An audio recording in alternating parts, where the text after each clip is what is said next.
Hello and welcome to the extra episode of my trophy guide for the first DLC of Final Fantasy XVI Echoes of the Fallen. This video is not required to go through the guide. It simply serves as a section where I can share some information about the run to keep each episode as short and packed with content as possible. Ignoring some details and discussing them here will make that a lot easier. But of course you can always use the comment section of the respective episode. I generally answer questions within the day. First, I will give some general information about this add-on. Personally, I give this DLC an overall difficulty rating of 3 out of 10. There are no chronolith trials, but the combat sections are slightly more difficult than during the main game.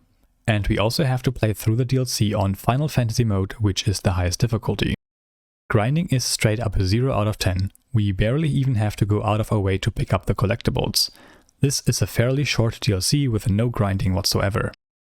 There are no missable trophies. The entire main dungeon of this DLC can be replayed through stage replay, which lets you pick up any collectibles or materials you might have missed or accidentally sold. There are no multiplayer trophies, and using cloud saves is not useful during this run. The final run with all skippable cutscenes removed and including completing the required main game side quests took me about 1 hour and 20 minutes. When ignoring main game content, this goes down to pretty much exactly 1 hour. Thus, there will be just one episode for this DLC. Now, before going into it, I just wanted to quickly talk about two things. First, the prerequisites for this guide. One of the trophies requires us to beat the final boss of the DLC on Final Fantasy mode. This difficulty only gets unlocked during New Game Plus, after we have beaten the game once. To even access the DLC, you also have to reach the final chapter of the game and complete certain side quests. That means to obtain all trophies, you have to basically beat the game twice first. If you have used my guide to obtain the main game Platinum Trophy, then you do not need to worry about any of that. If you have obtained the Platinum Trophy by other means, then you can still follow my DLC guide, but my equipped iconic feats and abilities might differ from yours.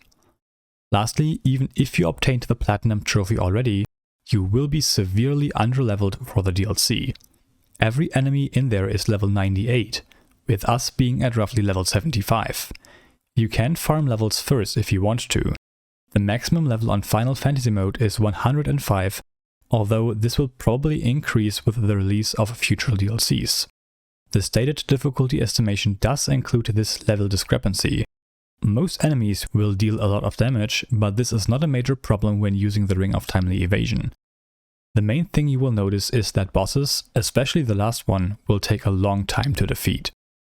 That sums up all I wanted to say before we get into the game. Following is a little showcase of all the trophies. With that, I hope you enjoy the run, and I will see you later.